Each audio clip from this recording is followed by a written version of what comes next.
much, Madita, and thank you, Prof, for that insightful presentation. I'll begin by saying we are in a situation of the paradox of plenty, that's the resource scarce. In the past, the whole world was in the Kokofu era, where we thought resources abound and can never get finished.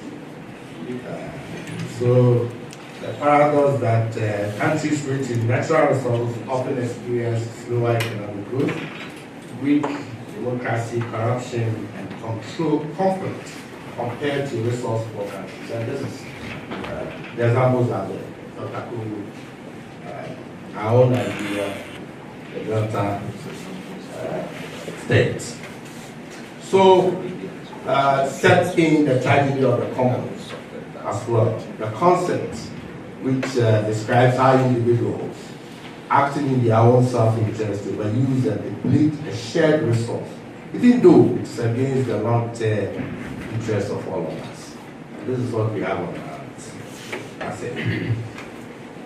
Prof's presentation dwelled very much on the activities of the multinationals. But then we have the local players also to deal with. That is where the resource allocation comes in. Who takes what? Who should have what? The administrative and the politically motivated resource allocation naturally breeds that kind of competition and conflict. And I think for best practices, we've all known that competitive bidding for resource allocation is being practiced everywhere. But here we are, we still live with the administrative way of doing things, where chronism and favoritism lives with this political alliance and thinking goes. These are conflict originating activities. Then, when things are all said and done, if we are to nationalize our resource and then try to grow it, then we are treading into the path of the Dutch disease, where over-reliance on natural resource affects other sectors of the economy, particularly industry, manufacturing, and others. Typical example had to do with the timber boom of the past, where under the ER, the economic recovery plan, I think those were the early days we were traveling to the IEA. We started the relationship with them, as Prof wanted us to end. That those arrangements, Ghana had to repay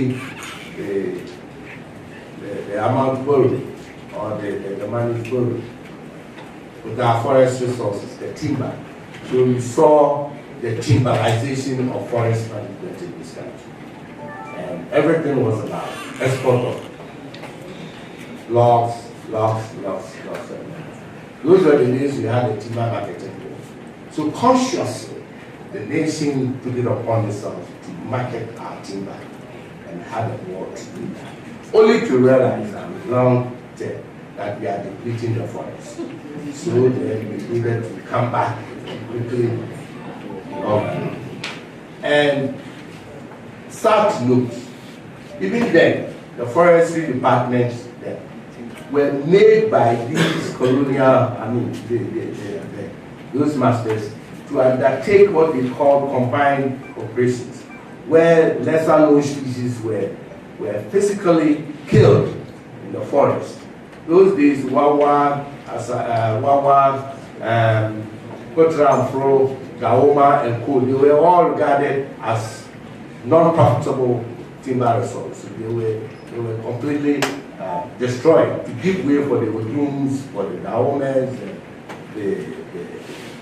the well-prized species, the Sanfonese and all that, to grow so that we can export. And surprisingly, with all our knowledge and all the professors and the professionals and all those in the system, we never thought that this renewable natural resource, overuse of it, will affect its regenerative capacity to the extent that we were leading to forest degradation, and we're living with it today. So we have to go back and then try to do the man-made forest, the plantations, at a huge cost. Even as we speak today, we are unable to replenish the lost forest lands.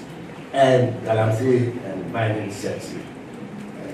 This time with a high speed of destroying the forest resources and what we have. So by and large, agreeing with Prof that yes, we need to take our resources and manage them and do all that.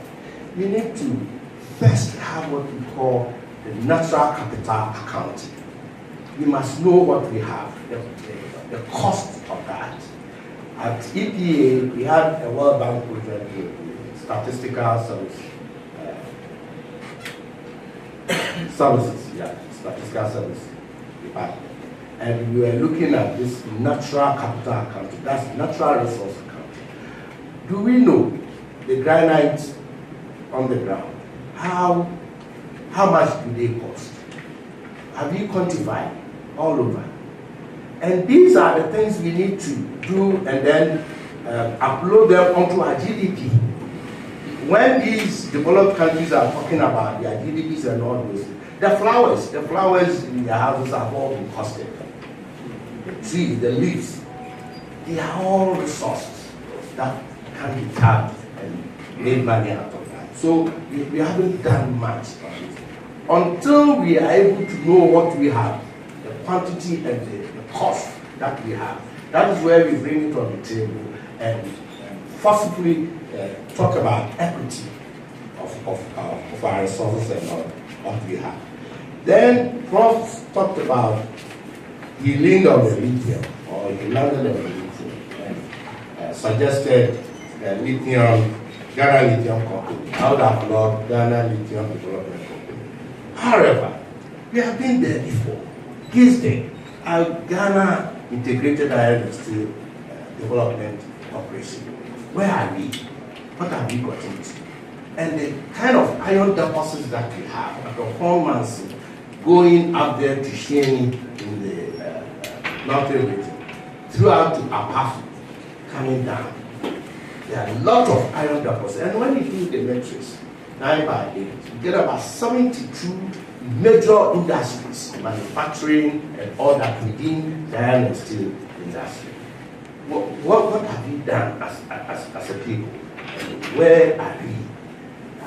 So we must be up and doing. We may have lithium development company, all right, but if we play the same lackadaisical attitude, if we do not prioritize our needs in those directions, we will end up doing that thing.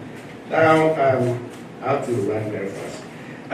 We have onshore crude development, and GMPC and others, they are very much on it. That very soon, sooner or later, we may have onshore operations. How ready are we? How prepared are we? If you take the Botany Basin, right from the Volta region up to Kintampo area, they are all endowed with crude oil as we speak. And in the event that they are to be developed, what systems have we put in place? What lessons have we learned with this gold mining activity? So we're going to have oil that on our hands. And that's going to be more deadly, more serious for us. So if you profile the national security architecture, you get to know that resource allocation and competition here and there is going to be at the forefront. And with the militarization or the arming of these people within that industry, is quite important for us. Yeah. Concluding, by way of conclusion, I think we cannot afford to have everything today and the generation to come as nothing. The intergenerational equity must come to play. What we are producing, what we are using today we must know that this in balance with what the next generation or the generation is yet to come is to have. Natural resource management, environmental management, these are the economic development hinges on the environmental business scale, where the U-shaped curve, when you are exploiting, you are getting the resources, you are destroying the environment, you get to a point, optimum, where you've made profit, then you must be ready and prepared to plow it back. Can we say the same of today? How much have we gotten out of our gold? Can we, as a people, plow it back to get the environment to its natural state? Given also that most of the biodiversity loss cannot be ever be recovered. So, here we are. All right, thank you very much. Shall we clap for him? It's an additional